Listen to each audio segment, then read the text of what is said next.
venerables, professors, ladies and gentlemen. Welcome to the Mama Charitable Foundation Visiting Professor in Buddhist Studies Lecture Series 2013 to 14. This is the third and also the last lecture of the series, and we are very happy to have Professor Lewis Lancaster again to give lecture to us. Without further delay, I'd like to invite Professor to begin the lecture. Thank you. Thank you very much. Thank you. Well, thank you all. I think maybe you need to tone me down a little bit. All right, I think that's better. First of all, I'd like to thank the Mama Foundation for making it possible for me to be here and to give the lectures, and thank the director, Mr. Leung, who's with us today. Really appreciate it.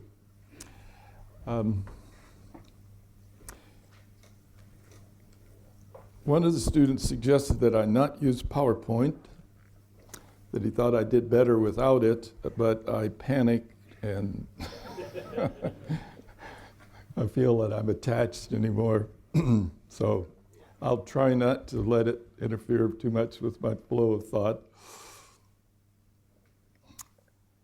The topic consciousness has become a much more central topic than it was for years. And I was very surprised when Professor Crick recently said he believed that it would be one of the major topics of study for the 21st century. That it's such a complex issue, it's going to take a century to really study it. And that's, as I'll try to describe for you a little bit, what the history of our study has been and why right now is such a new moment in terms of beginning to look at consciousness. David Chalmers is one of the big names in consciousness today. He has a theory that there's an easy problem of consciousness and there's a hard problem. The easy problem is figuring out whether something is conscious or unconscious. He says that's easy. Easy is a relative term, you understand. But he said the hard problem of consciousness is one which we have not yet solved.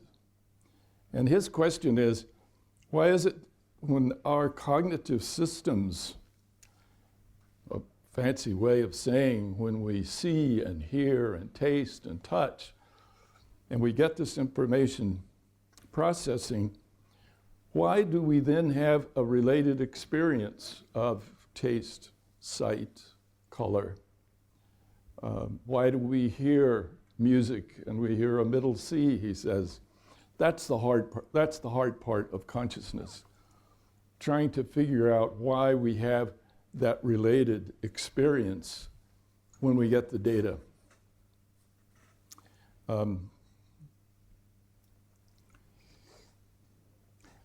Consciousness studies in the past have really been split between the US and Europe. US and Europe have never agreed. Europe really put all of its eggs in the basket of Freud and the Gestalt theory. The US scholars never really went along with some of that. Gestalt, of course, just means that the whole, something like a whole system, is something different than the sum of its parts. People misquote him all the time. This is what what the Gestalt theory, the Berlin School says, but people quote it that using the usual thing of talking about that the sum is more, the whole is more than its sum of its parts. But that's not what the Gestalt theory said. They said it's other than, which is quite different. I always like this view of Freud's couch The reason why it's a popular one for me is that behind the couch are all the Buddha heads that he owned. Of course, we don't ask how those Buddha heads got cut off and transported, where the provenance of them was, but I think it's interesting that people who went to Freud to find out about consciousness lay on the couch and talked about their problems with the Buddha heads looking on. That's fine. I kind of like that, so I always love this picture. For Freud and his view of consciousness, he, of course, turned to metaphors, he turned to myths, he turned to literature. He tried to find out, if he could, what people had said about all the psychological issues. So we have not really, and of course this is what he was severely criticized for, it wasn't scientific in the normal sense of science. It was his practice, and he was getting his data from the story of Oedipus, which was a myth, and he said, but this reflects something that's very traditionally part of the human being. So he felt comfortable using that kind of data to shore up his own position about what consciousness is, in the sense of someone who's sitting there or lying there. When we turn to Buddhism, they really say, and I think this is borne out by their early text, that our sensory and mental consciousness is the totality of human experience. We get human experience is what we see, taste, touch. It's what our brain produces when we call it consciousness. That's what the world is for us.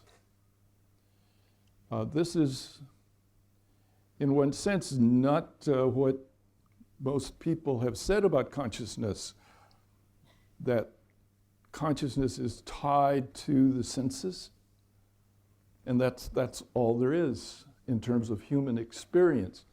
It doesn't say anything about the nature of what's outside of human experience. It doesn't give us a description of the world out there. It's just talking about what we can experience and what our consciousness of the world is. This is its totality.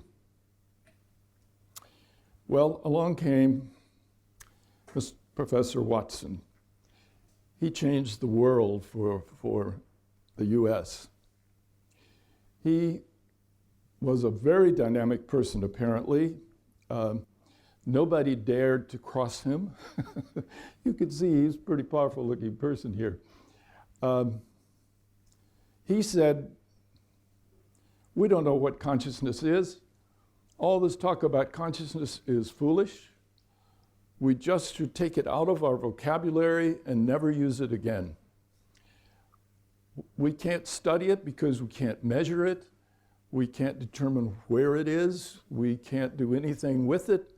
So as scientists, it's crazy to talk about consciousness. Just throw it out. The only thing that we can study is what happens in the world. We try to study what people actually do. From that, we will try to deal with what the nature of psychology is. So he said, we cannot delude ourselves into thinking that mental states can be the object of observation. Let me tell you, this became so powerful in the US that for years and years, there was no possibility of tenure if you didn't agree with this. In many fields, particularly social science, psychology, he ruled with an iron fist.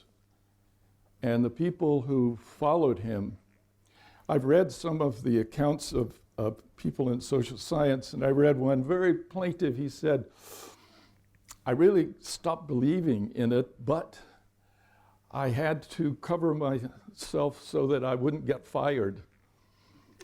And so I tried to think of ways to say what I really thought, but in terms which sounded as if I was in perfect agreement with this approach of behavioral science.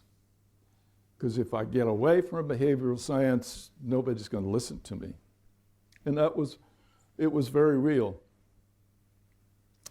I ran into this myself. I was very naive, and I could have only done what I did because I was naive. I decided that I would like to start a PhD in Buddhist studies at the University of California at Berkeley.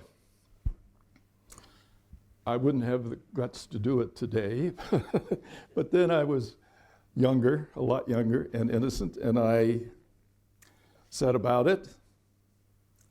I succeeded, but I tell you, I ran into this. There were lots of people who appraised my recommendation to set up this program, and many of them said it really destroys and strikes at the heart of behavioral science because it implies that you can study a religious tradition which is filled with metaphysical statements that are not falsifiable, and there's nothing that we can do to test them and check them. That was one of the big complaints about it. The other was the old Enlightenment fear of the church in education, that if you didn't go along with the right thing, then there was memory of the Spanish Inquisition. And so when I heard some of the people speak about why we can't have religious studies as a PhD in our university, it was as if they were smelling the smoke of the burning martyrs right then and there. Before long, if we have this program, it opens us up to all the other issues. So this was really powerful. And it excluded consciousness studies in the US for years because you just couldn't go against this. It was so powerful. If you said, I want to study consciousness, the whole world would have erupted against you. Well, in Buddhism, they've always said that consciousness is a mental construct. It's changing at every moment. But they never said it was a thing. It's not a thing that exists as some kind of independent entity. It's a process. And that process is ongoing and flowing and constantly we're hard at work with it. I show this because the Buddhists say consciousness arises according to the conditions. So one of the conditions for getting your attention is, what is it you're looking at? Where I live, suddenly I have a neighbor. My neighbor is a cougar. She's very beautiful. She's huge. She's dangerous. And she lives there in the little forest area beyond me. And periodically she kills a deer. The ranger comes and tells me, because I live near the park, so I'm with the wild animals, and he said, she's hunting again, and she's got babies, and she's killing the deer to feed the babies. So he said, when you should just be careful when you bend over, because when she sees somebody bend over, it looks like prey. That got my attention because I have to walk up the little trail down to my house to pick up the paper every morning, and it's on the ground, so I have to bend over to get the paper. So my wife and I now have a joke. We say to each other, if you really love me, you'll go get the paper. Because you're going to have to bend over. It gets my attention. If I see her, it has my attention. That is, my consciousness and my attention to that is dependent on the conditions of, here's something that's really beautiful, dangerous, rare. It gets my attention. Consciousness arises dependent upon the conditions.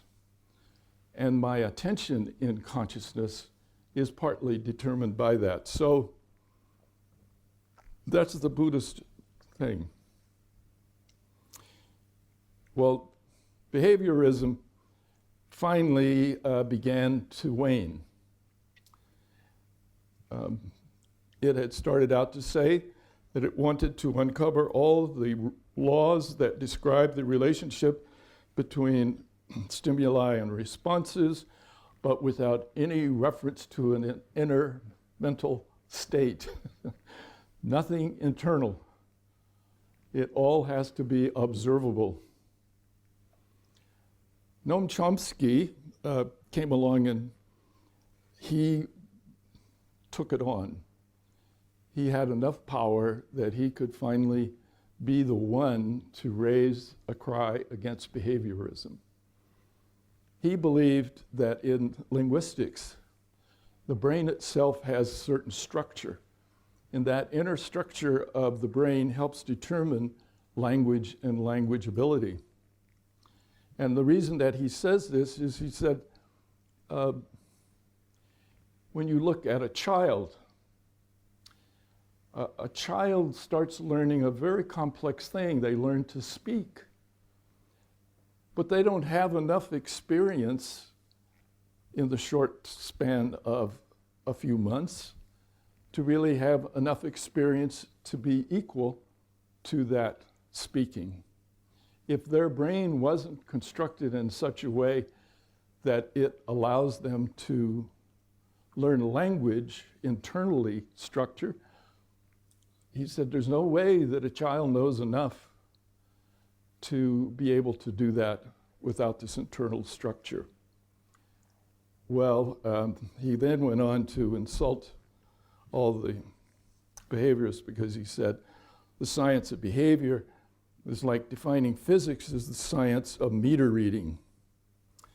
In other words, he said, a meter reader comes along and reads the meter, but just because you read the meter, that's the observable thing you can see. But if you don't know what's behind the meter, the whole system of the generation of electricity and its transmission, if you don't know what the system is behind it, then just reading a meter tells you almost nothing. It tells you something, but not a lot. So Chomsky's meter reading, once he made them the butt of a joke, behaviorism was in deep trouble. And that's just what happens, of course, in the academic world. We academics are very fickle. I hate to say that, but we are. We're very much prone to getting on a bandwagon, and everybody is with the new bandwagon, and it goes like crazy for a few years, and finally somebody says, wait a minute, this emperor has no clothes. This doesn't really work. Then everybody jumps off and looks for the new, what train is about to leave the station. I'm going to run over there and get on that and become part of whatever is coming in the future. So many times people will, in the academic world, and I'm part of it, say, what's the next thing? I need to know what the next thing is, because if I don't, I may be left behind, and I don't want to be. So Chomsky was saying, we have an internalized system. We have a structure that's internal, and we have to try to find out what that is. And so he really opened up a door, and through that door has come consciousness study. and it's now becoming, maybe it's also a fad.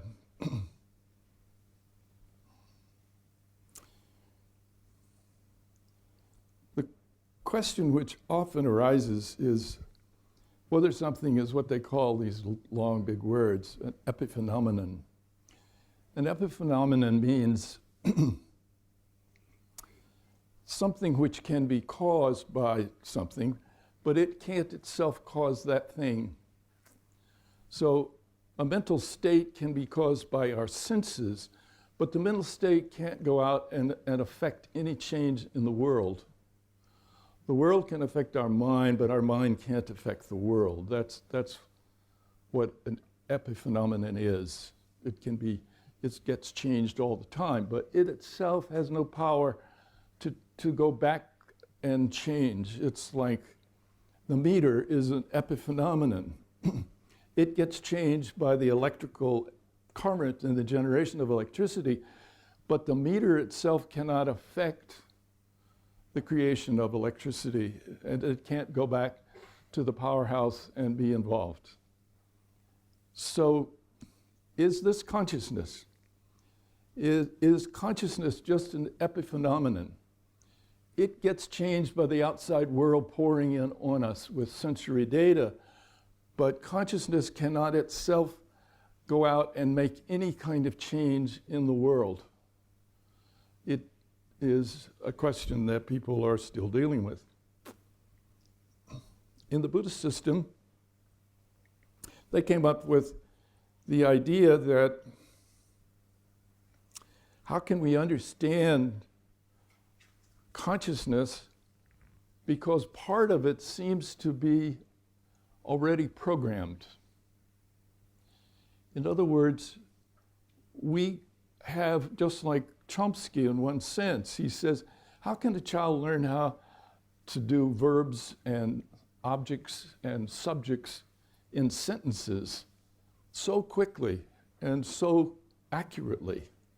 And why is it that every child in the world can get onto the grammar of their language within a few months of birth? Incredible.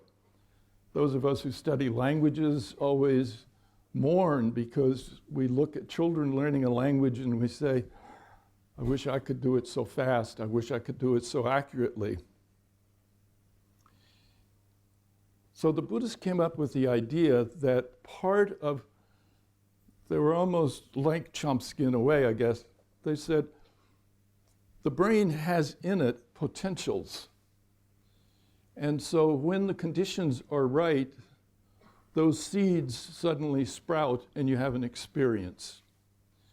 And often the experience you have is not so much something out there as what is already inherently built into your storehouse. It is the case that the current studies say the brain only needs a millisecond of exposure, and that's all it needs. When we smell, we think we continue to smell cinnamon roll. I love the smell of cinnamon roll, so I'm thinking when they're baking, I keep smelling and smelling and smelling. But the brain is not paying any attention to me doing that. Once it got the first of cinnamon buns, it says, I know what that is. I can just keep on producing that. You don't have to keep sniffing. I don't need your body anymore. I've got my own built-in system. And so the alaya vijnana with its bijas, these seeds, they just arise.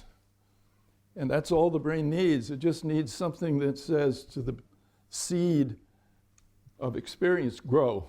And it's okay, here it is, full blown, there you are. It's built in. It's just what you're going to get every time that bija arises. So Some people have compared this very much to Hume, that Hume was, in a sense, exactly saying this, that world is nothing but an internal and an external experience. And the question is almost the reversal of what we see with behaviorism. In this one, it's saying the outside world is not that important. All that bija and all the stuff that's stored in the brain, that's what we mainly get.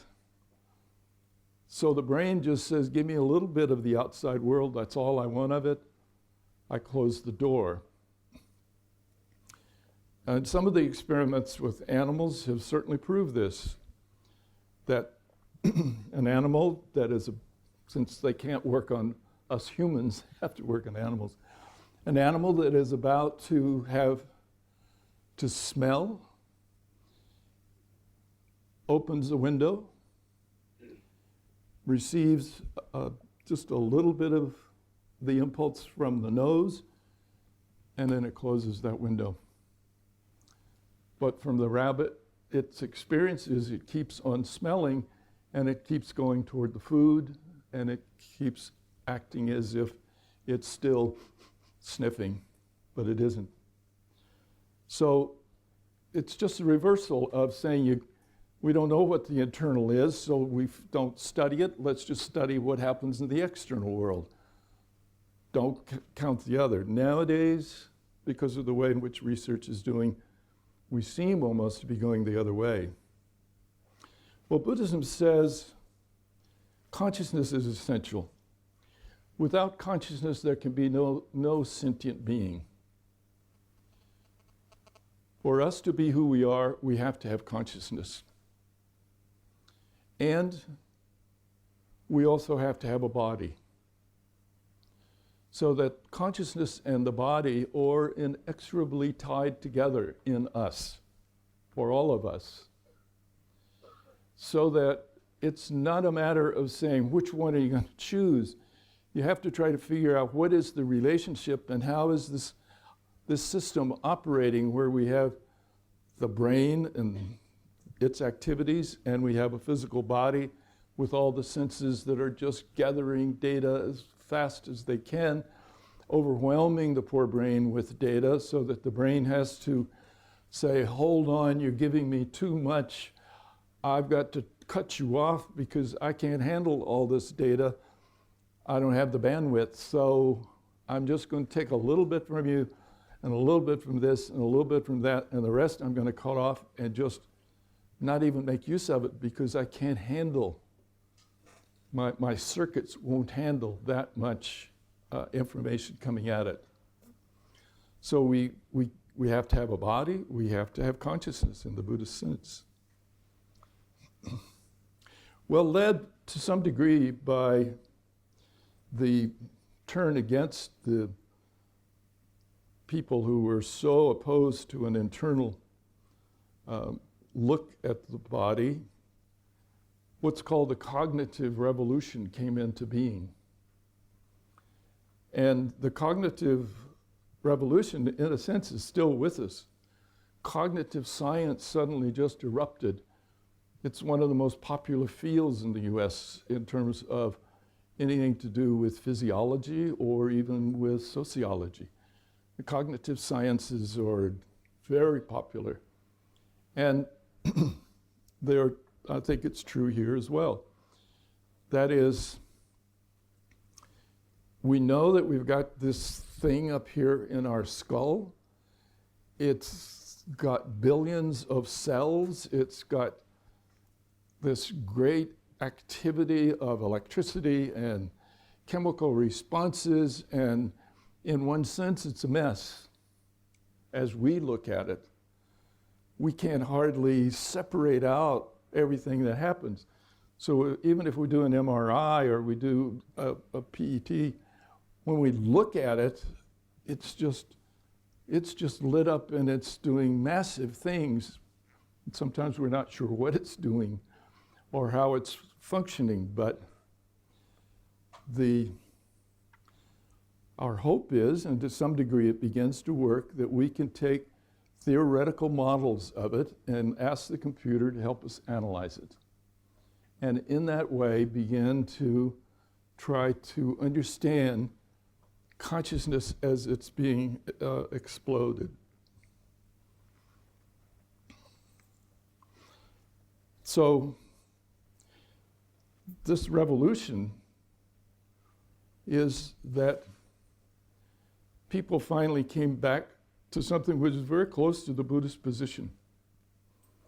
That cognition, this is Ulrich Neisser, who has been one of the great leaders here, that cognition is the process by which our sensory input, however it comes to us, nose, ear, tongue, taste, is transformed, it's processed, and it's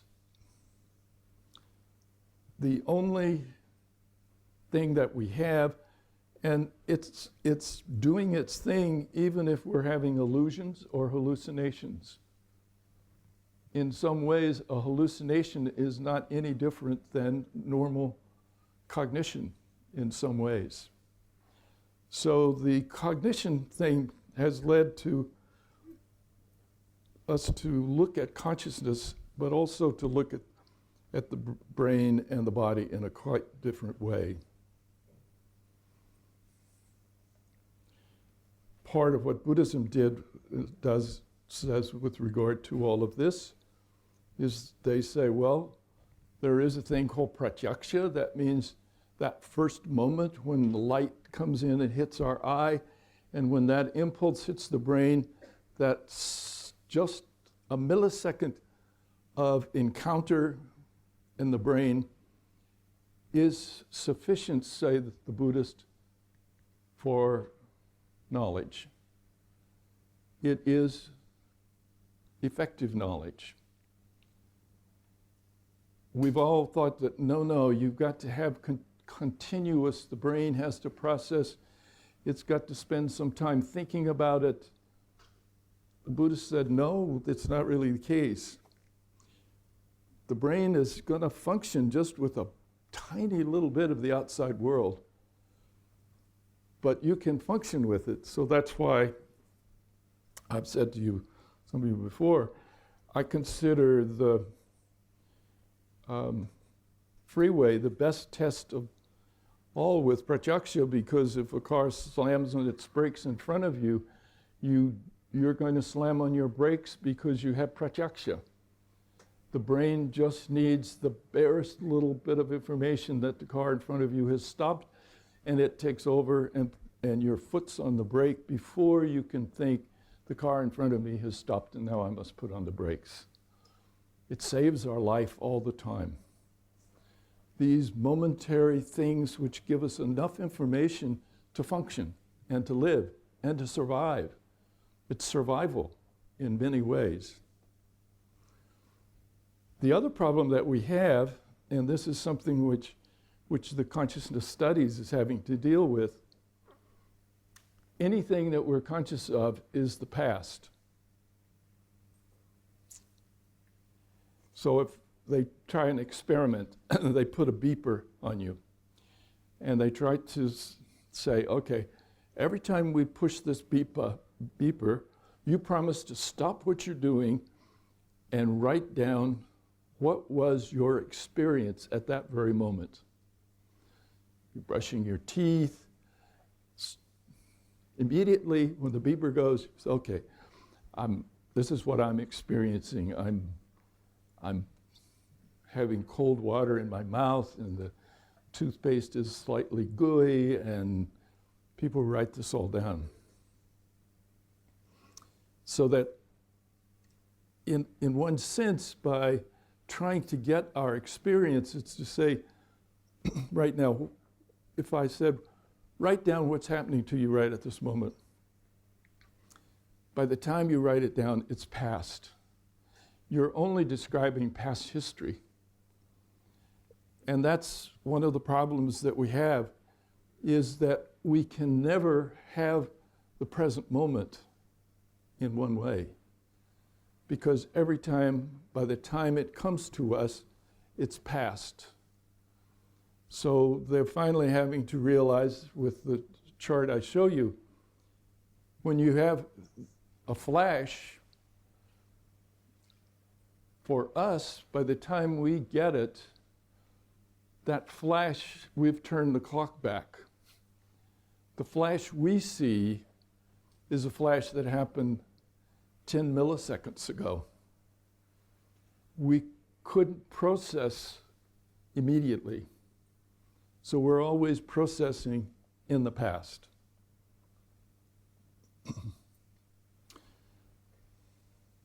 I like this one because I think this is sort of what our brain is like. Whoever did this is pretty good. It's all the things that are going on in our head all the time. So any of you who have tried to meditate, you know that the minute you try to sit and meditate, all of these things come up. And you find yourself struggling with 1,000 ideas that are flowing through your head without stopping. And this is what's called the cybernetics. What is it that controls it?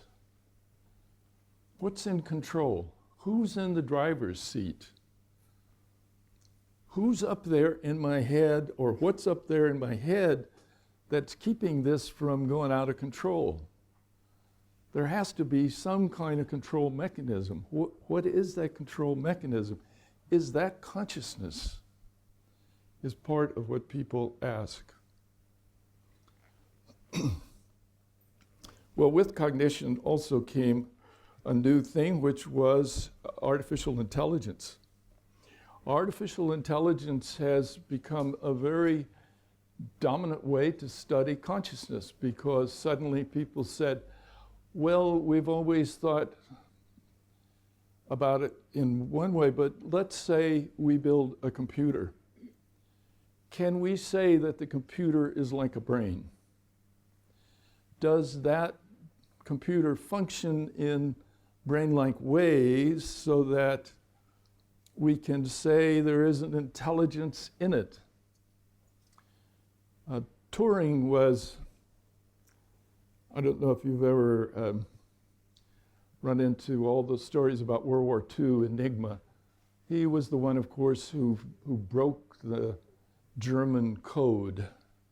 And he built what was essentially the first functioning computer. It was a mechanical computer with lots of wheels and took a lot of time, but it worked. Turing's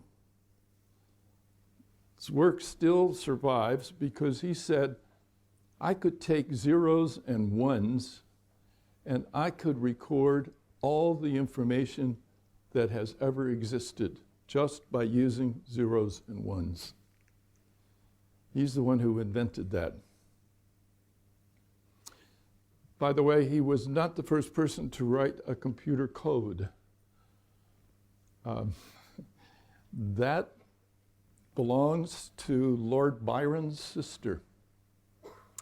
Lord Byron, the famous poet's sister, was a mathematician, and she already wrote binary code. She was the first one to do it. So we need to go back and really study her work. She was a really good mathematician. Turing came along, though, and Turing's idea, of course, has been the basis for all computer software.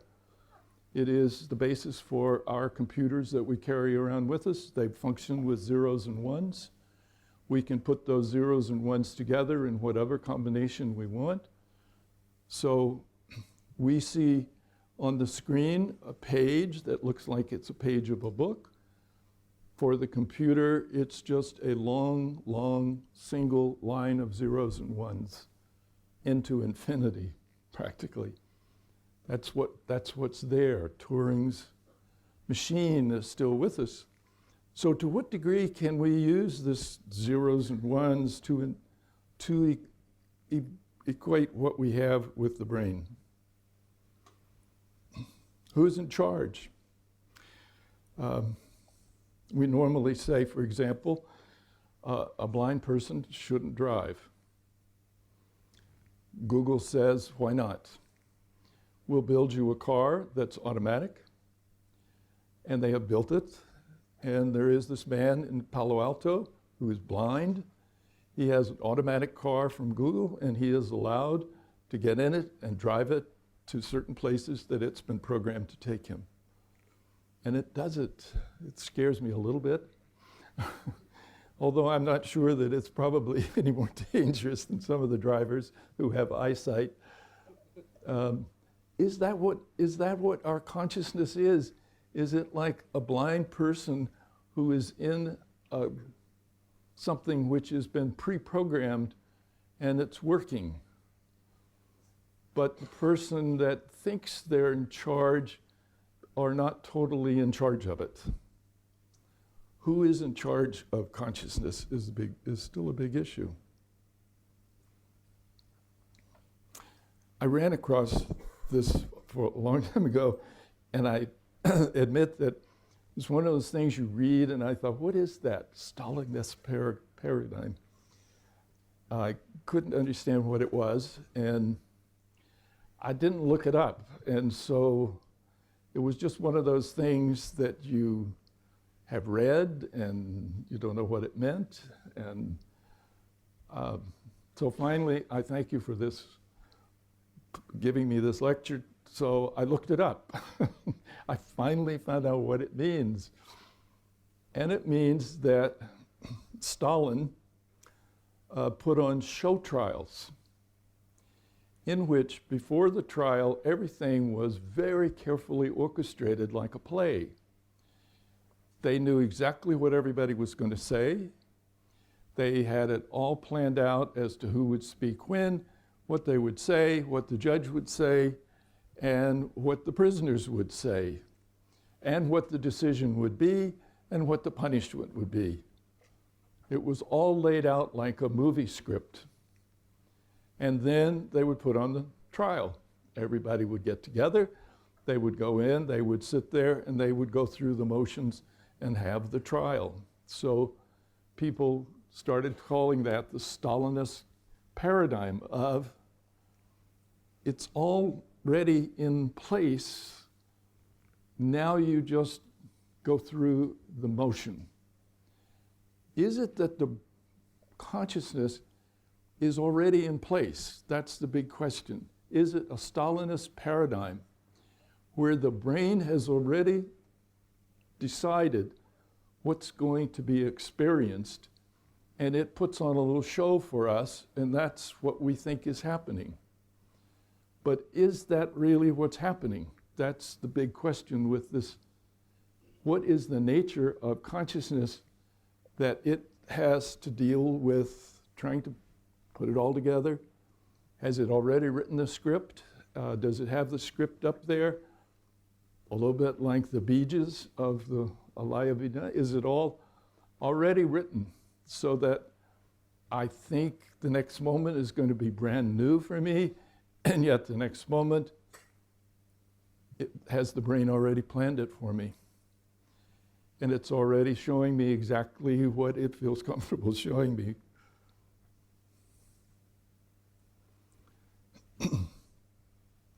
Well, Daniel Dennett is kind of one of the last big holdouts about conscious experience. He just says the brain is an information processor. That's all it is. And it's processing. There is no internal conscious experience in his book. And he's been very influential with this theory. However, as with most theories, you get a theory, and before you know it, you expand it beyond what it really can cover, and I think his happened. He expanded it beyond. He said, some people said to him, but wait a minute. We know that sometimes we have a blind spot. And yet the brain fills it in. All of us have a blind spot in our eye physically. There is a blind area where there's no data. But we don't see that blind spot because the brain just fills it in. He said no, he didn't believe that, but all this material now tells us, yes, that's what the brain does. It can fill in whatever it wants to fill in, and his ideas are not still so important. So the Buddhists are saying, well, consciousness is not an agent. It's a process of a system. So in one way, they're like some of what these cognitive people are saying, that it is a system. And where you are in that system is what's happening, and process is not a thing because it's flowing. So where are we at today's thing? I think one of the people that I watch with the greatest interest is Friston. If anybody's going to solve some of this, I think he's going to do it. His work is, in many ways, quite amazing. He's from London. He says the brain is an inference machine. It works with probability. And because it works with probability, the brain doesn't need anything to be precise. But the brain has the ability to say, this blank spot in my eye, the probability is that it continues what I'm seeing, and so the brain takes the probability and fills in the hole. It doesn't say that it's has some special way of constructing it. It just says, probably that's the way it is. And his system is based on this. It's called free energy use. Whenever you're doing something in a system, you got a certain amount of energy. The energy that you have is almost like water. It's going to go to the free spot, the easy spot, so that the brain is going to take the easiest route it can and use its energy in a way which will allow it to fill in an empty place rather than trying to push something out and make a space. It just goes where there is a space, it moves there, and he shows how this goes from one part of the brain to the next. It's free energy flow in one sense. So if you're interested in this, stay with him. He says like that, if you can see what I put up above, you can fill it in. The brain is going to fill that in for you. What are you reading? It'll fill it in. And that's just, but it can do it with imagery. The probabilistic thing is, IN is always followed with probably a G. I don't know if you do crossword puzzles. I do crosswords all the time. And you get so you're a probabilistic person. I've got an IN and a space. Probably that's an ING. So I'm going to try G. You go with the probabilistic thing. What's probable rather than what is? I don't know exactly what's supposed to be here, but I think in this, the probable way. And that's Friston's contribution to us. I love this little cartoon because that's pretty much what Friston is saying. The fact that your mind is capable of taking a circle, two dots, and a line, and turning them into a face is nothing short of incredible. And then the other one, of course, what's even more incredible is you can't not see the face. You can't turn it off. In other words, that's part of what consciousness does for us. Once it's given us something, it's really hard for us to say, no, no, no, I don't want to, I want something else. It won't give it to you. Why won't it? Is it stubborn? Well, it's what we all face. It's called, it gets to be habit energy, as the Buddhists call it. Once we've got something, it's very hard to overcome it. It's very hard to get rid of what comes up, even though we say, but that's not right, I want something else. Professor Hinhong was telling us about a dream he had yesterday, a very interesting dream. And my daughter taught me to do lucid dreaming when I have a dream about you can't get there from here, or you can't get to your class on time, or you've dreamed that you're giving a talk and you haven't prepared the PowerPoint and you've got 2 minutes, and can you do a PowerPoint in 2 minutes? So you kind of talk to yourself and say, it's okay, don't do that. And sometimes you can actually have it in your dream if you practice it. And you can say, this is a dream. I see this as a dream and I don't want it. The brain will fight you in the dream. No, no, no. I've started down this road and I want you to dream this, is basically, I don't want to dream this.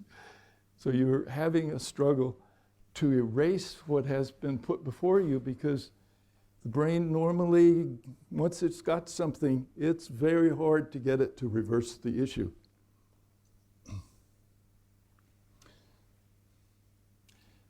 The big thing, and we had this at the conference here on meditation, plasticity. There's a kind of aphorism, you know, neurons that fire together wire together. In other words, if you've got two neurons that fire, that do something, then you're making a definite impression. You're changing the actual structure of your brain. So that because you're changing the structure of your brain, it is really important to think what you're doing. What we do really affects the structure of our brains. So it's like medical students, they studied them, and if they, of all the people who study, I think medical students probably have to study very hard because it's competitive, and if you don't pass, you don't progress. So their gray matter really increases because the neurons that fire are now wired together, and the wiring gets bigger and bigger, and their actual gray matter grows. It increases. So consciousness is part of this concept. Being conscious of something is like having a neuron firing. What we are conscious of is what determines the very structure of our brains. So that's why in Buddhism, meditation is really a big issue. Meditation is like this. The neuron firing that happens during meditation changes the structure of the brain so that you can tell whether somebody is a good meditator or not.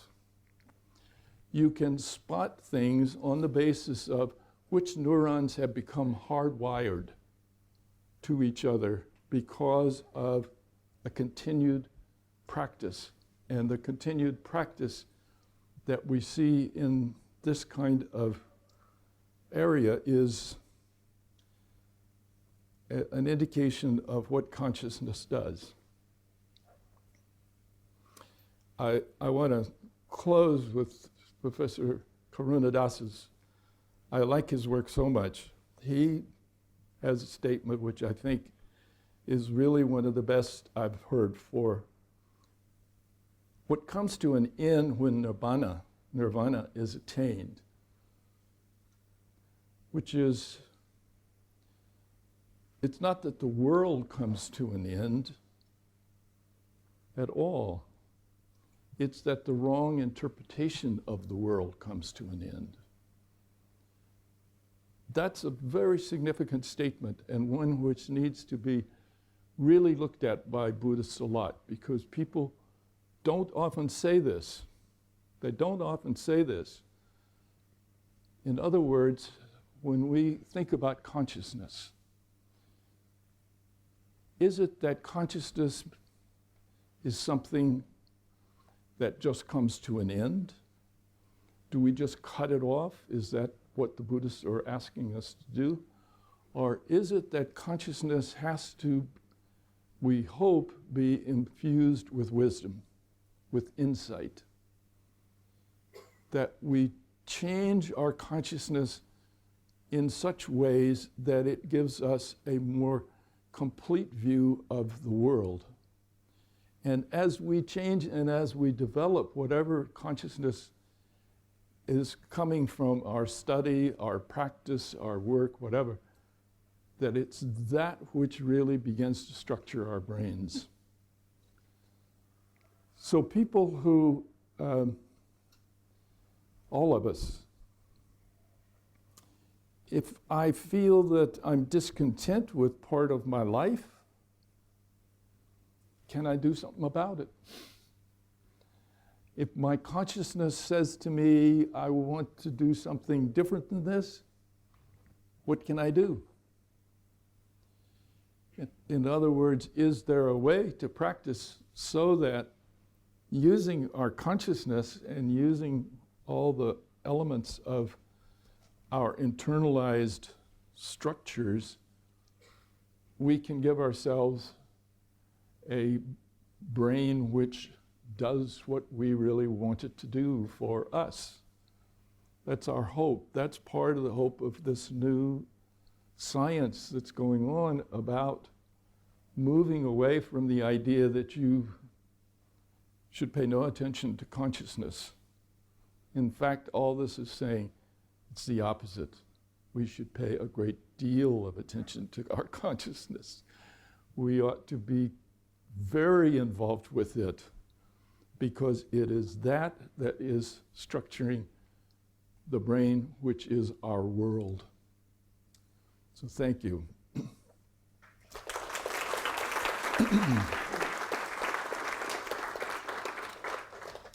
I much prefer to have questions and talk, so I don't like to talk for so long.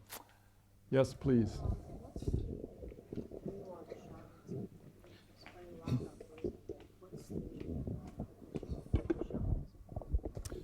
She's asking a question about, what about shamanism? I think shamanism for certainly in the religious world is extremely important. I think if anybody was to ask what is the most basic form of religious practice, it would be shamanism. What is shamanism? I'm most familiar with the Korean form, I have to say. I know some of other things, but it's very interesting. In Korea today, it's mainly women, not altogether, but mainly. And the way traditionally a woman became a shaman was she got shaman illness, which was extreme depression. And so people in a village would see a woman who gets really depressed, and instead of going up to her and saying, stop this and get over this, they believe that this may be really important and she should stay in that depression until the spirits start to talk to her. When the spirits start to talk to her, then they can go to her and say, why is it my son failed the exam? Ask the spirits why that happened. And so she comes back and said, will say things like, well, your grandfather's tomb is wet. You need to change his tomb because he's not happy. I went to it's called a kut. They let me go to a kut once, and it was really fun. They have the greatest time. They're mainly women. The men think it's below them to go to a shaman ceremony, but they're waiting at home to ask their wife, what did she say? They give her the money to go there. So one of the older women was addressed by the shaman and said, your mother is saying you need to put some more and better brass bowls on the altar for her. She's not happy with these old bowls that you have. Well, this older woman got furious at the spirit, and she came back and she said, you know, we're poor. Why would you ask this? What's happened to you? When you were alive, you understood us better. You've gotten to be high and mighty as a spirit. And everybody who was there was just laughing with delight as she took on the spirit, and it just gave her what for. So finally the spirit, okay, one bowl. At least they negotiated. The interesting thing in Korea, it's less so now, but it was the case. At the psychiatric clinic of Yonsei University, they did a study, and they found that some of their patients who were depressed, if they allowed the spirits to speak through them, could live a normal life outside the hospital. If they resisted it because they were in modernity and felt this is superstitious and this is low class and I don't want this to happen to me, then the psychiatrist said it's very hard to treat them. So what is it in shamanism that where these spirits that come? So they had a number of women where maybe once in 2 years, the spirits would come to them. And they would encourage them to let it happen. Go with it. Just let it happen. After a week or something, then they were able to return to normal life. They didn't have to be hospitalized. So shamanism is a very interesting tradition as I've watched it. As I said, this is Korean. There are many forms of shamanism. And the consciousness which comes in shamanism is practice. You journey. And as you do the journeys, you go to the lower realm, to the middle realm, to the upper realm. And I'm sure that practice has the same thing of developing the consciousness. So my first real teacher in Buddhist studies often said, Richard Robinson, Buddhism is 75% shamanism and 25% philosophy. So that was his definition of it. Thank you for the question. Yes.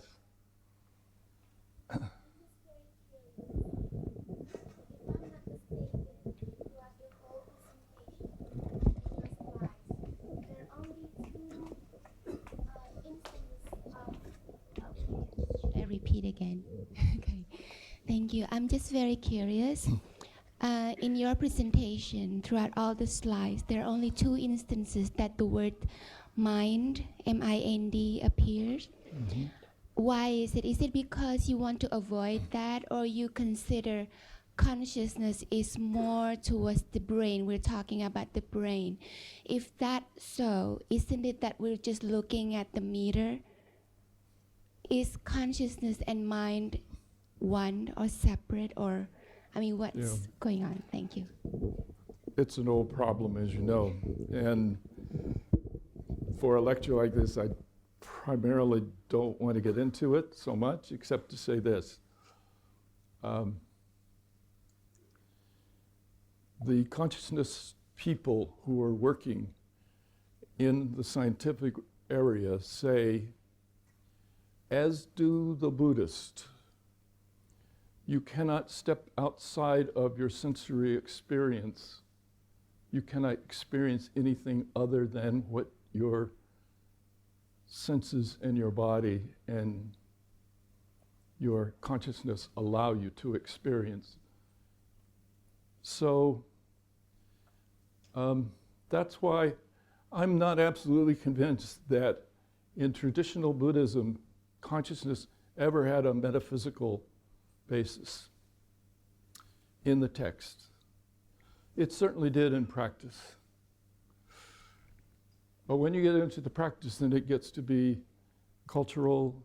It depends on when, depends on where. There's no way to easily answer your question. I stay away from that to some degree in what I've said today, because I was really focusing on that aspect which the Buddhists call the 18 dhatus.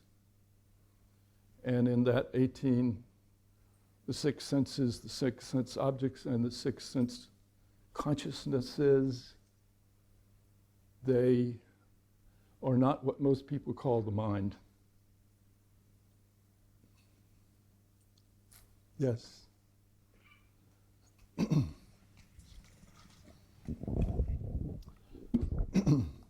It seems to me that there is a great deal of confusion about consciousness and the mind. To me, they are separate things but intimately connected together, that they cannot be separated. But I think the way the science research is mostly into the mind and mistake mental functions for consciousness. I like Carl Friston's statement very much. I think, to me, what it's like a computer. A person is like a computer with all the full functions, but if you do not plug in the into the electricity, you won't get anything. And this is what consciousness is, a pre-programmed process put into the person to give it sentience and intelligence and the mind. And the mind can have its own free will and the free use of its intelligence in exercising its decisions in doing things. Please comment. It goes back to what Fritti asked me to some degree. The minute one moves away in the debates, and these are debates, the minute one moves away from as I said, the 18 dhatus of Buddhism, away from the sensory experiential world that we know of in the brain. If you move away from that into a realm in which we would say it's meta-physical, it's not the physical, it's something else, which is not measurable, and it's tacit, that it's hidden, then that's a whole different area to me. I don't know that that's what you're saying. I think that the fact that there is a process says it's not as if you can say, well, there's, the brain. You're saying consciousness is not the same as the brain, but it's the process through which all of this is done. I think that's what you were saying. And in that sense, I believe that the Buddhists go right along with you to say, as they do with Briskin, it's the process. And a process is not a fixed thing. It is a process. So it's a little bit like a flowing river, if you will. It's a river, but it's never the same. It's moving, it's changing. That's going on all the time. And so that's why we run into great difficulty when people mix the categories, I suppose is what I worry about. The minute you mix the category and you move from what the Buddhists have said about the sensory being the all, and you go over and say, no, there's something outside the sensory world, then they call that ghosts in the consciousness studies, the ghosts in the machine. Where do these ghosts that are outside of the sensory world, where are they? What do they come from? So they, at least for the study of consciousness, they're trying to some degree to get rid of the ghosts. Of course, they're still there. Ghosts are always with us. Yes. Okay. There's a lot of discussion about consciousness and quantum mechanics in the state. Can you share with us about this view or any idea about that? That's primarily being done at the University of Arizona. The University of Arizona has a whole Center for Consciousness Study, which is, I have to say, somewhat controversial because they maintain that we talk about the time lag that I showed you, that you have a time lag between the consciousness and the thing that happened. And they say, how is it that the brain can go backwards in time and make it appear to me that I'm actually in the present? So they're suggesting the only way that you could talk about time that can move back and forth from present to past, comes close to quantum. So their question is it that the brain is actually doing a quantum exercise because in terms of physics, there is no quantum activity at room temperature. So they raise the question, can this possibly be so?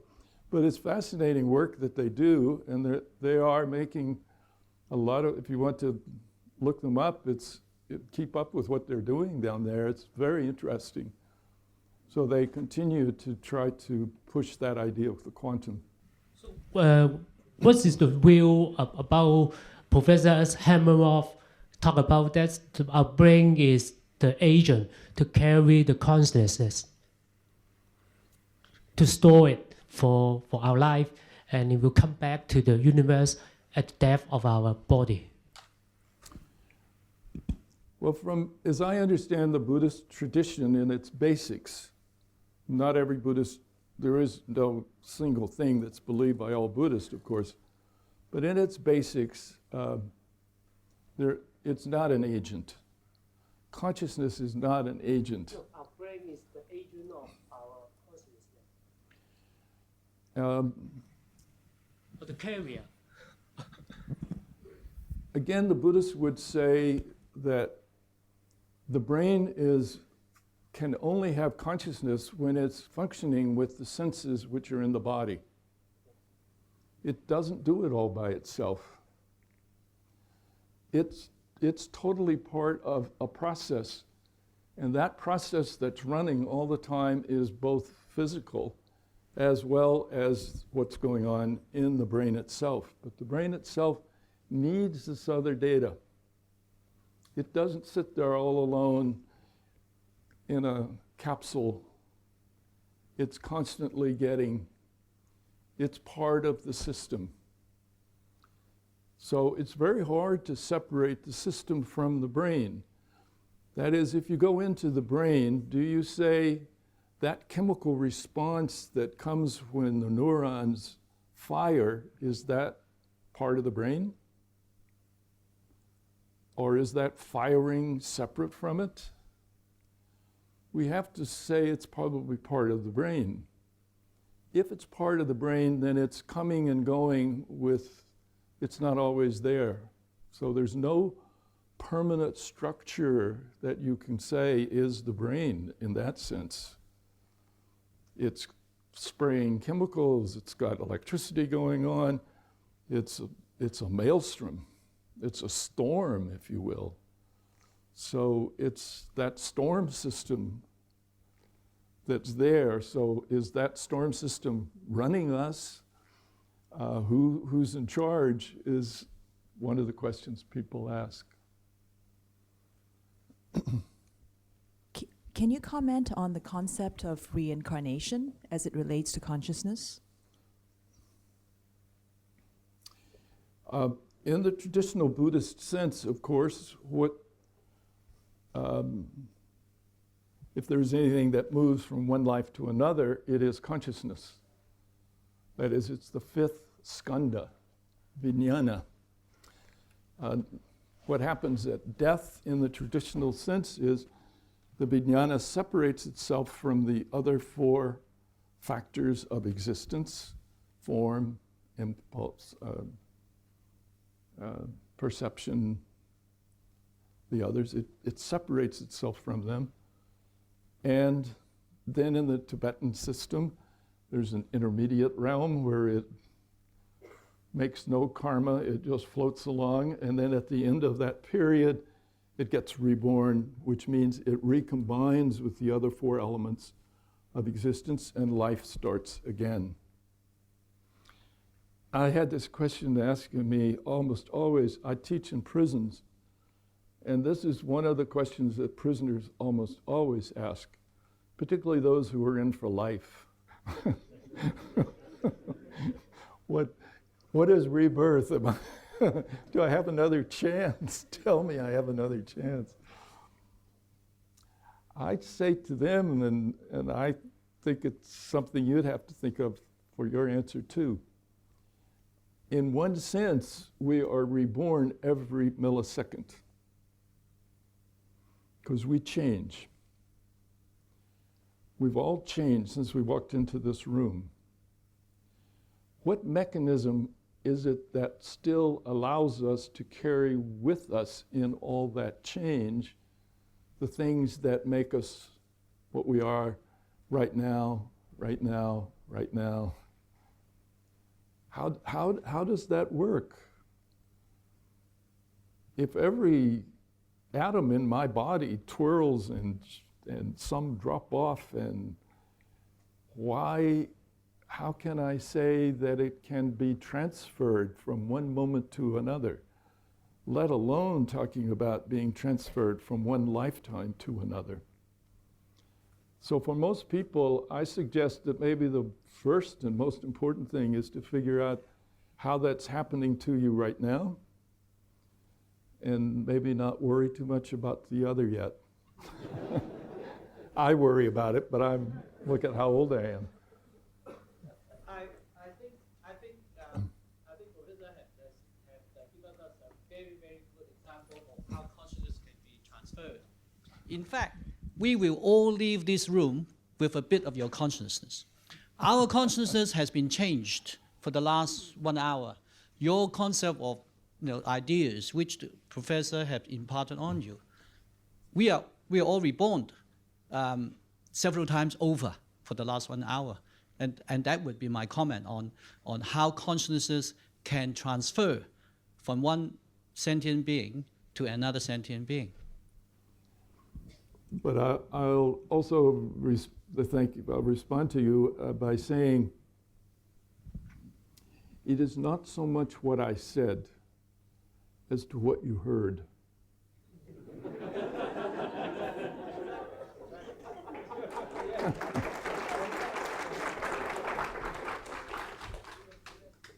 Yes. What about mental telepathy between identical twins? Would you like to comment on that? I think that we're still, that has always been, and it's part of consciousness studies. People are beginning to ask questions about it. How is it that people can seem to communicate with each other over distance?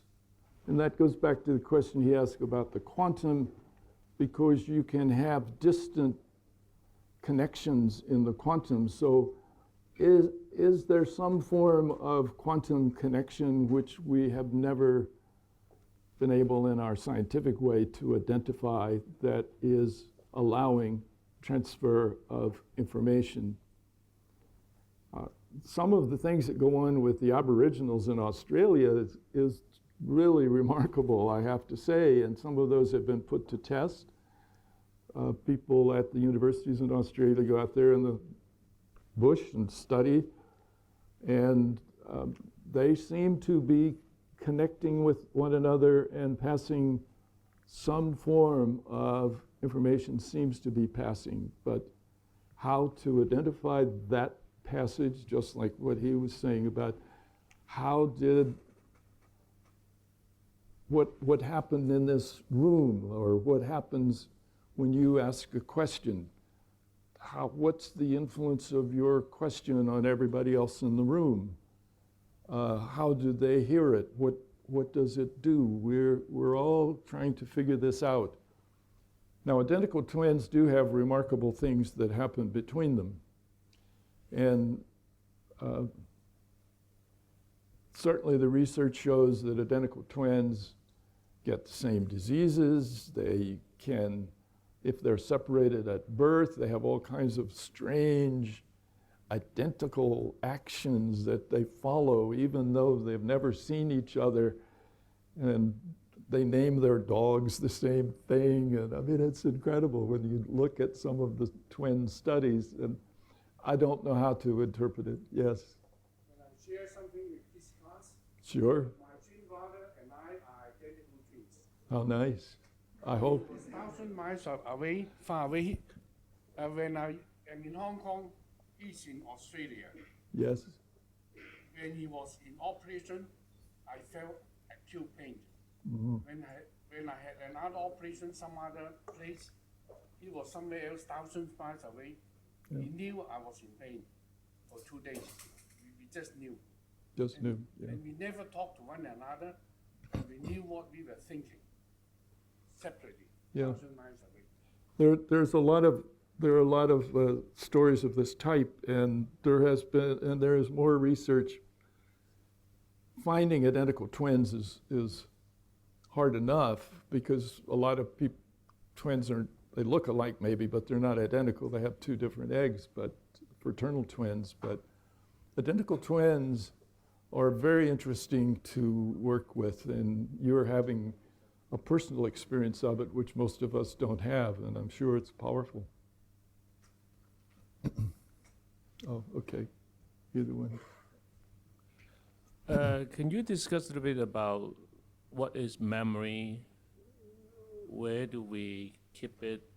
How do we get it back and all that? Yeah. You guys ask the hard questions, you know. You don't let me get away with anything. I was trying to avoid memory. Memory is, of course, a very difficult thing to deal with. In terms of consciousness and in terms of how the brain works, where is this stored? And just the fact that we have to use the word stored says our language is directing us toward a certain image that probably is not really the way it is. So I hope that people will do more work on memory. We certainly have something that we call memory. It does seem to work. The brain partly depends on memory. When I said that all the brain needs is just a little twip, how does it keep functioning with smell? And it's already built into the brain. That smell activates that whole pattern, and the brain says, I know that pattern. I've had that pattern before. That's all I need. So even that is memory of a very significant thing.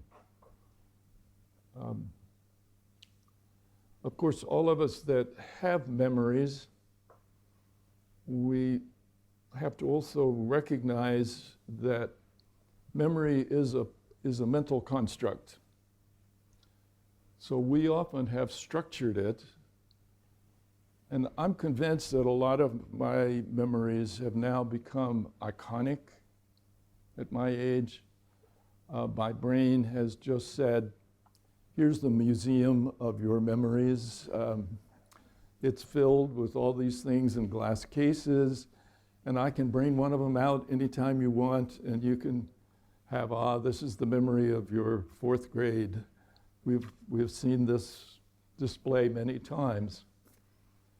Is that really what happened in the 4th grade? Partly, but partly not. I structure my memory in many ways. And so I think that part of consciousness study is to try to figure out what do we remember and how do we remember it? And how have we hardwired ourselves with the neuron firings which we constantly brain up by renewing that memory? So everybody, if you think, what is the very earliest memory you can have of your life? What is the time you remember as a child? And I suspect if you begin to call that up, sometimes it's hard to do unless you've thought about it, it's like a picture. It's just a picture your brain has for you, and every time you recall that memory, you get that picture again. You don't get a reconstruction of something that looks different than that picture because you don't have any more data that's accessible to you or to us all the time. But memory is a very good question, and it's there. The brain uses it all the time. Where it is, it's in the process. I don't think there's a bank vault in which it resides myself. Yes. Yeah, I got a question concerning deja vu. I believe many of us experience deja vu maybe in our lifetime. I was wondering whether is it maybe actually our consciousness is not limited by any time, or yes. Actually time does not really exist. Is it just an illusion of our consciousness? So that's why we might have deja vu. How many people feel that you've had a moment of deja vu? I've been here, I've seen this before. How many of you have had that? Quite a few. I had it once that was significant for me. When I was a teenager, I went to Scotland to the place where my grandmother's family came from. They had come from there more than 2 centuries ago, but I went there. And I had this overwhelming experience of, this is somehow where I have been. I know this place. It wasn't altogether a happy experience, but boy, it was surely a powerful one. And I was kind of relieved when I got in the car and drove away. It was like I could leave it behind. But yeah, deja vu is a big issue. It's memory again. Is there a form of a memory, or these are very difficult things to study, very difficult to measure. That's why the scientists don't do it. Too hard, yes. I wonder if you could comment generally on consciousness being or becoming conscious or aware of itself.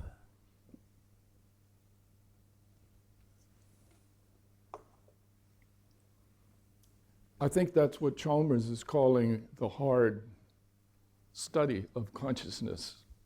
That is, consciousness does somehow become conscious of itself in one way, but how could that happen?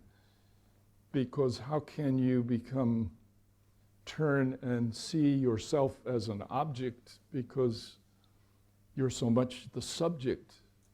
To get out of the subject and become the object is really hard. So it's a construct. It's another mental construct. It's not so much that consciousness probably sees itself, but it sees or has the experience of something which it has constructed, and it's calling that consciousness, and consciousness is saying, I'm seeing myself. I can say, I look in the mirror and I say, I see myself. I can see myself. Well, of course, that mirror image is not myself at all. It's a constructed thing from reflections in the mirror, but I think that I'm seeing myself.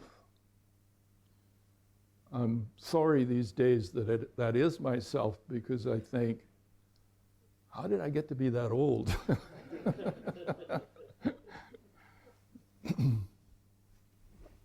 Actually, is this on? Actually, I think in hypnosis, people can have the experience of being in the experience and apart from it simultaneously, but that's not my question. A more practical question.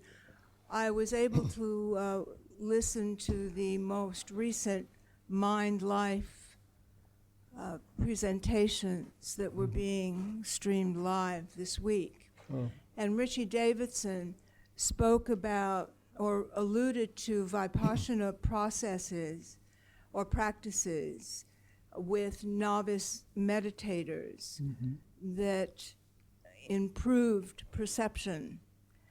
And I'm so curious to know what those processes were. Well, or just a little bit more on that one. Or if you are aware of some of the Vipassana or other meditative practices that Richie Davidson and his ilk are using with novice meditators to improve their brain. I don't have direct knowledge of his particular approach, so I couldn't speak to that, but the Vipassana group and has become very powerful in the world for Buddhist meditation, and it's a very traditional system in many ways, and it's quite good. And part of it, of course, is that you, in a sense, reinforce certain parts of your thinking by focusing on that. And that focus, to me, is like your neuron firings are becoming harder and harder wired, because you continue to go back and focus on feeling loving kindness toward someone else. And in that way, I think that that's how it operates. To my knowledge, the Vipassana tradition does not depart from what I talked about in terms of the 18 dhatus of Buddhism and the consciousness that results from the sensory material. So it's just trying to use that system and keep on dealing with what you really want your brain to receive. So any kind of meditation improves, according to many studies. Almost any kind of meditation, any kind of concentration, any kind of clearing out for just a moment and having that kind of, I call it almost a vacuum experience, allows people to be very much better at seeing, thinking, dealing with things. So people who want to take a test, best thing I could probably do is to have a meditative session before the test, get their focus working. Thank you. I'm sorry, I can't answer very specifically, though. Over here.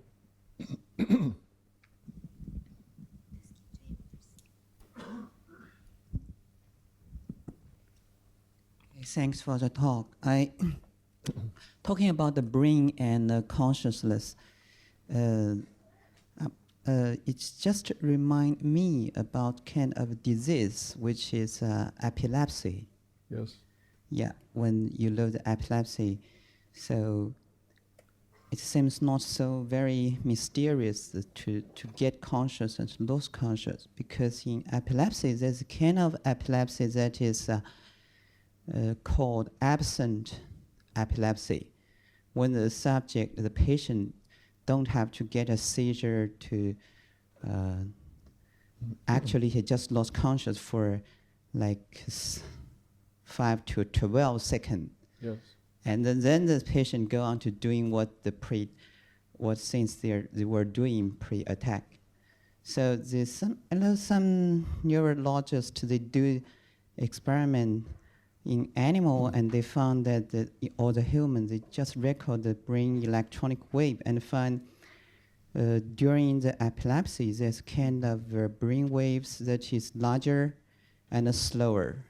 That's it. And they find the source maybe between the interaction between the cortex, which is a newer developed in the surface, and they interact with the thalamus, which is in the center of the brain. So that's the interaction between these two structures. And actually they can duplicate these electronic waves in cats. And they just try to stimulate some part of the thalamus, and then can exactly copy the cat to like a rest system. The cat suddenly stops. So it just lose consciousness. So maybe the consciousness was not so very, I don't know. Thank you. Well, that's what they're doing with brain implants to allow you to move a prosthetic limb just by thinking. It works. It just means that you learn how to stimulate that particular part of your brain, and that gets sent by the implant to the computer, and it moves in a pre-programmed way. It moves the prosthetic limb. It just says that if we stimulate, since the brain has physical activity, which is chemical and electrical, if you go into that system and you activate or you stir up the electricity or even the chemicals, as we know, then you're going to have you can sometimes emulate another activity. That's true. It just shows that the brain is doing electrical and chemical things all the time and then we try to emulate it or try to discover what it is, and that's a way of trying to help people who are having trouble, like with epilepsy. How do you keep them from having these attacks? So yeah, it is just a way of describing. I don't know if I call it, I guess it's almost unconsciousness that results, but one is not conscious of it at the moment. Maybe it happens. That's another issue, which I better not get into. Yeah. Thank you. In Buddhist texts, we know that the Buddha is always in samadhi. And samadhi, in one of the texts, or in many texts, actually, it's like Ushin, it's like the mind has no activity. Now, I was trying to translate that into your presentation today, and I cannot do that. And how to translate mind with no activity with this consciousness and the brain? Does that mean that the brain stopped working, or this consciousness stops? What happens to a state of Buddhahood in terms of today's talk? Thank you. Well, not every text would agree with that, of course. They say that the Buddha under the Bodhi tree had nirvana with remainder. What's the remainder? The remainder are the mental activities. So they don't say he's without the mental activities through this whole life from that tradition. Maybe another tradition says that, but from the oldest general mainstream text, they would say he's not in a state of coma. He has form, perception. He has naming. He's fully has those. At the same time, he's had a nirvana experience, but so he has, in a sense, both. Yeah. So I wouldn't, from what I've said today, I would not accept that I would interpret the early text to say he's in a samadhi where there's no mental activity. I don't think the text said that. Somebody else may say that, and they may be right too. I don't know who's right, but I'm just a reporter. Yes? Going on from that, in the case of parinirvana, there is no, let's say, physical consciousness, but the body still remains as if it is still alive. What's the thinking on that? And do they have actual, I know that they're registering parinirvana cases. There's very few of them that they have documented. But how do the cognitive scientists deal with that phenomena? Where the physical body... I don't think anybody that I know of has dealt with it. If I go back to the records in terms of the historical Buddha, his body, of course, was cremated. The relics were very important to people. It is not as if there was no change because it was burned probably right away.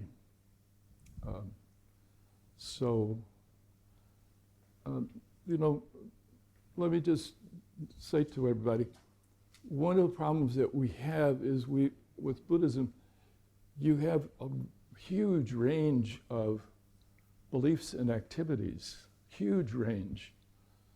It's been there for 2,500 years, and it's been in widely separated spatial areas. So it develops a great deal of differences. And I'm not here to say that one is better than the other. I'm just saying there are so many differences that are expressed. So how do I, as a scholar, deal with something which seems at one level to be different than what I see as the oldest or mainstream form? It's always difficult. I'm willing to explore it. I'm willing to think about it if I think that it has something that I can deal with. At other times, the suppositions or even the expressions are ones where I just feel I don't know what to do with it. I just don't know what to do with it. It may be so, it might not be so. I have no structure or way, and that's probably my deficiency. I'm not saying that it says the thing itself is not perfectly valid. I just don't have a way to get to it.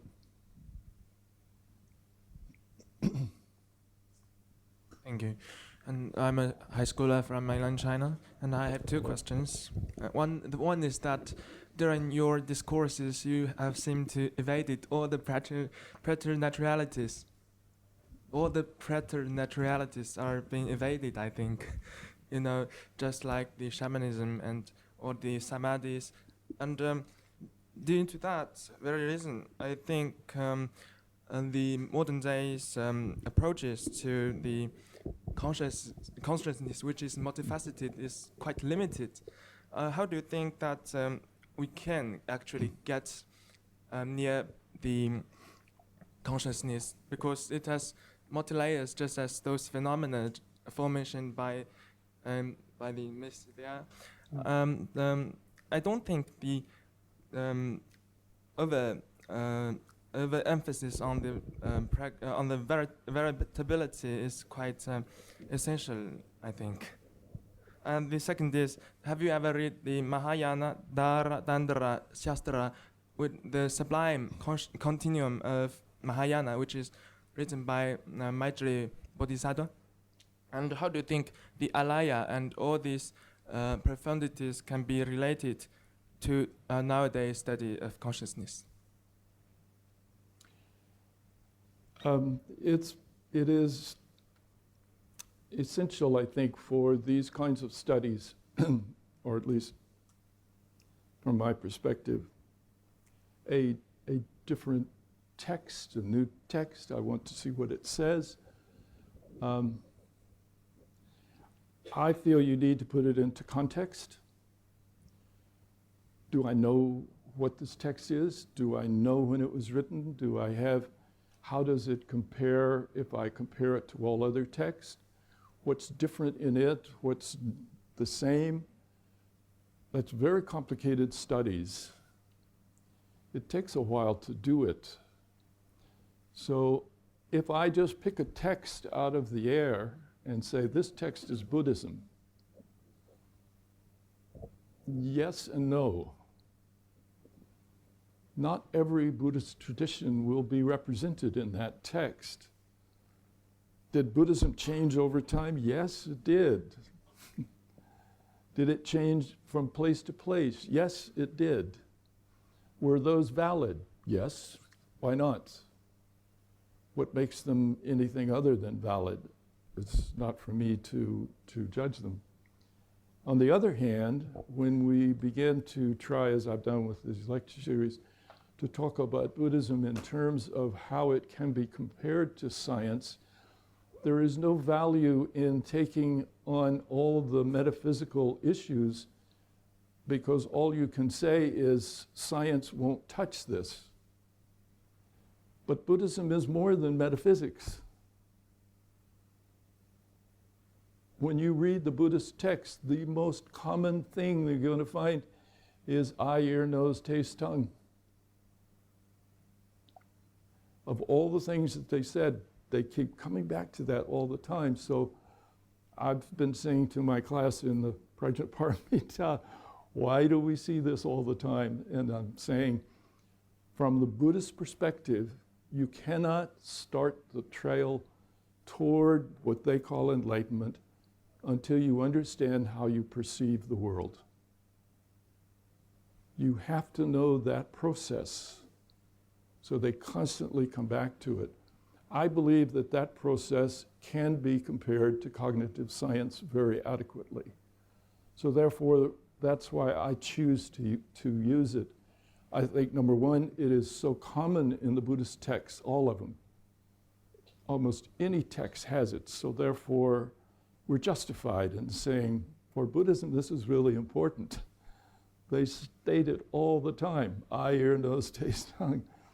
And that if that's the case and I can look at what they say, then science has no trouble with looking at that. Cognitive science is based on that.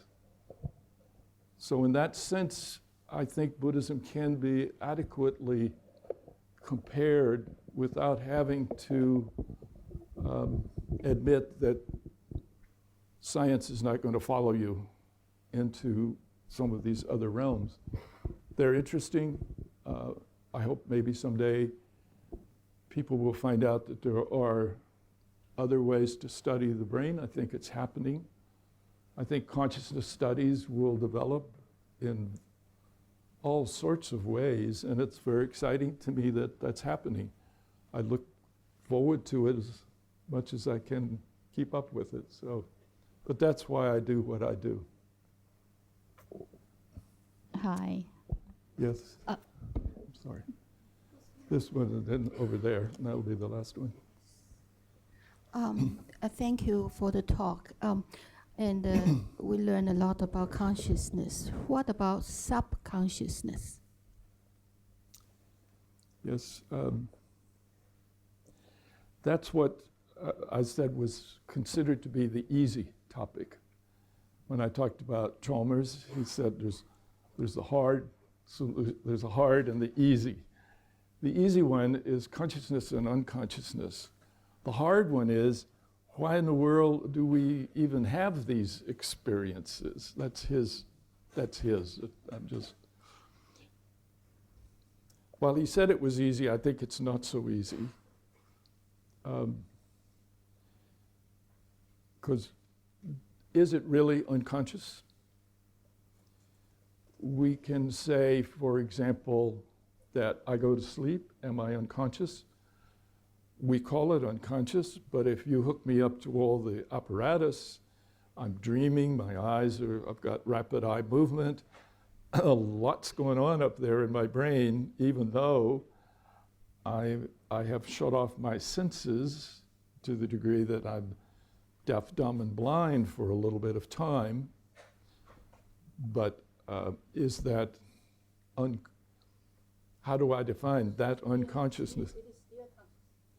To some degree, it seems to me there is the same factors that I have in the consciousness still are functioning. One of the things that's been a little bit disturbing is, what do you do with somebody who's been in a vegetative coma for a very long time? And then how do you determine that that person is truly just brain dead? So nowadays what they're doing is they hook them up to the machine and they talk to them. And they say certain things to them where they know that the brain will normally react in a certain way. And some of the people in comas, their brains are actually reacting. And in those cases, then the ethics come in. Is that coma really final, and are they really totally gone if they still have a response to their name or to some earlier memory? Does the brain? In other cases, it doesn't respond at all.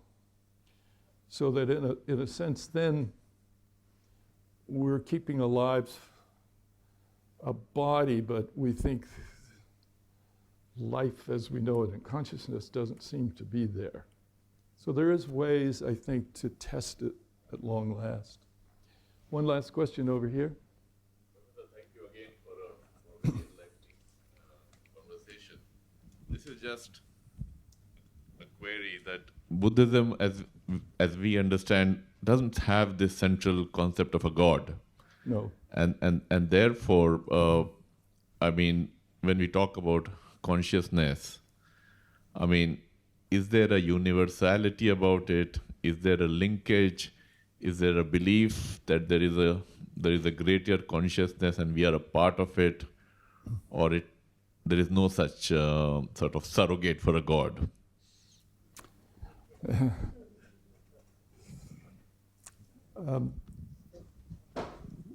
Yeah, the Buddhists are atheists in the traditional sense of that word.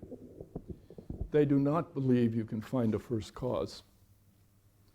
They do not believe that you can find a cause which has no preliminary.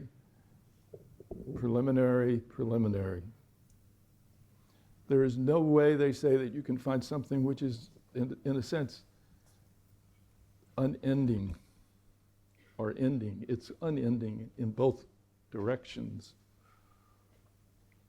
So the problem is that people are, and many traditions in Buddhism are under attack now by others who are beginning to question that somehow the concept of a central entity or a central thing which is permanent and exists and has control of the whole, this keeps creeping in.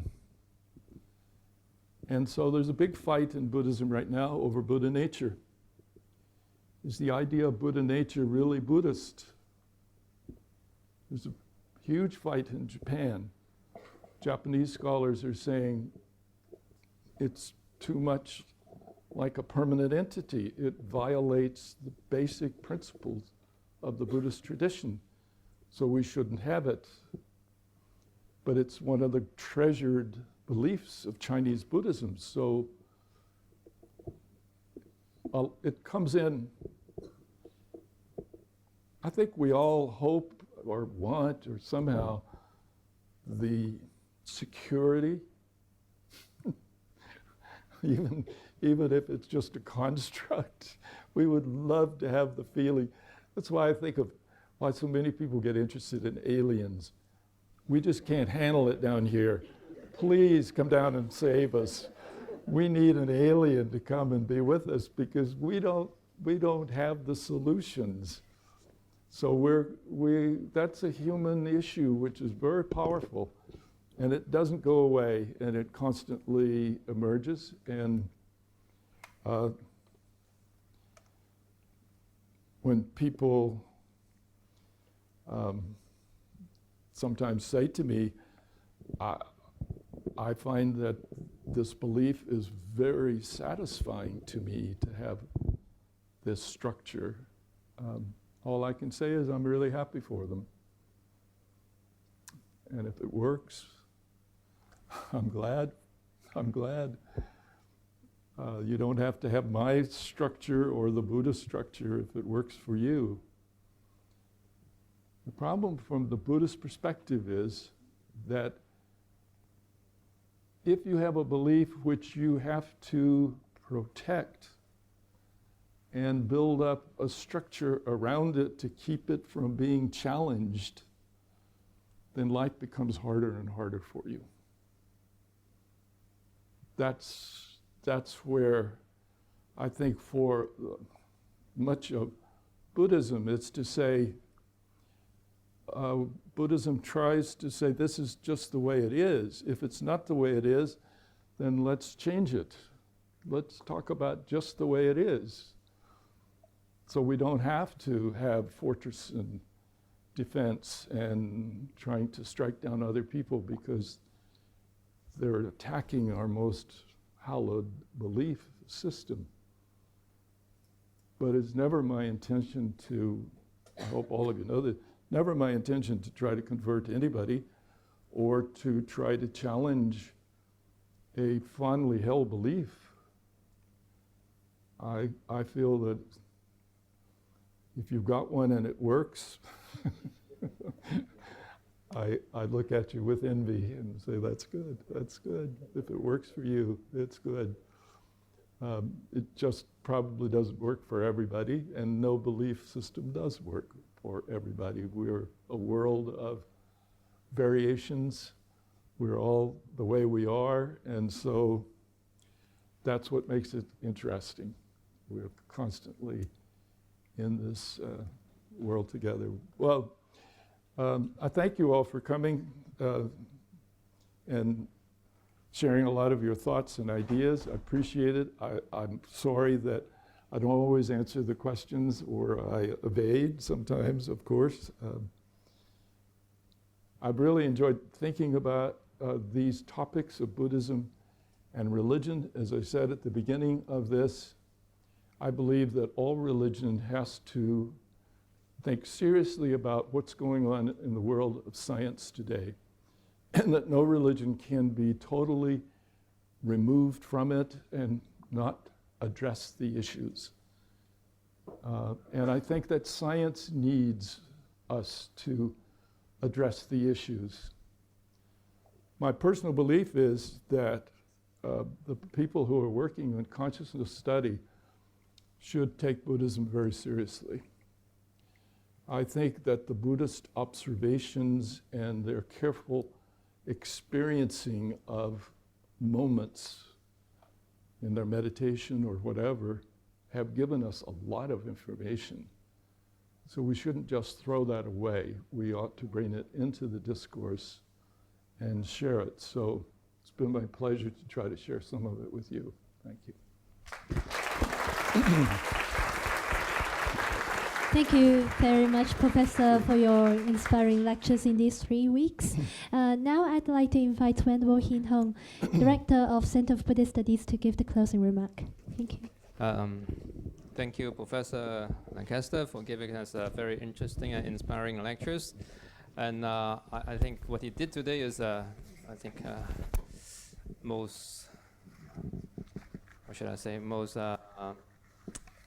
appropriate, and I think is for him coming from the professor is very good for me, in the sense that we are the center of Buddhist studies, and as you know, the center of Buddhist studies, all this came from the Buddha, which lived 2,500 years ago, and after 2,500 years later, in the University of Hong Kong, we are talking about Buddhism and today's technologies. As you all seen from the presentation of the professor, that one of the most essential or the core part of Buddhism is still very much relevant to today's technologies. And as the professor in his closing remarks said, the scientists should not just throw all this Buddhist teaching away, because there is something in it that can contribute towards technology and science.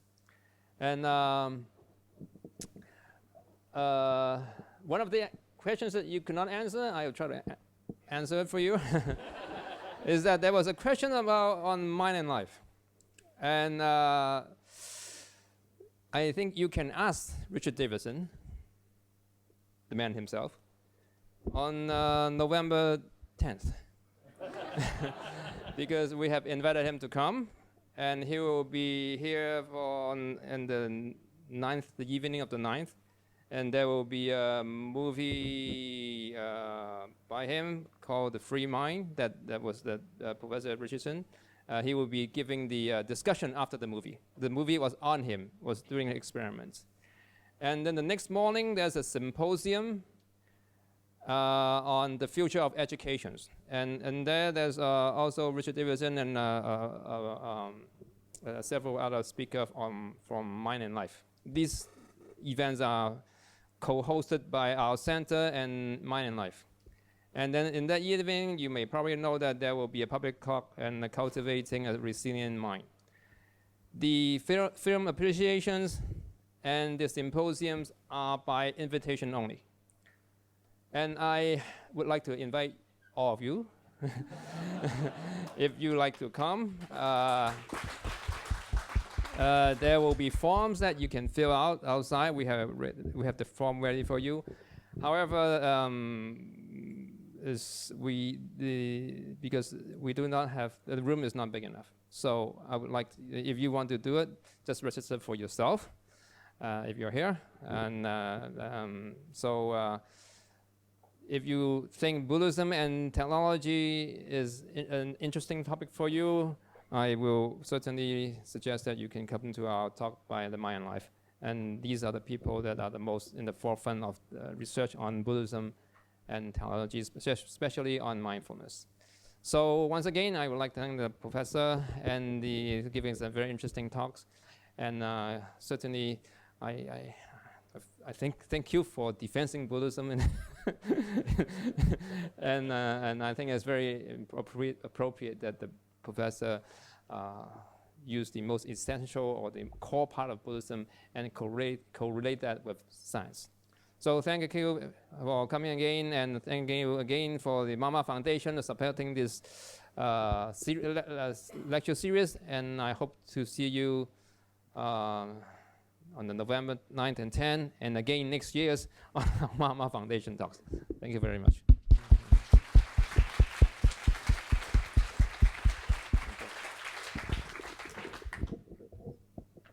Thank you, and so please don't miss the bonus track that Wen Po Hin Ho offered to you all. Please register in the reception outside. Thank you.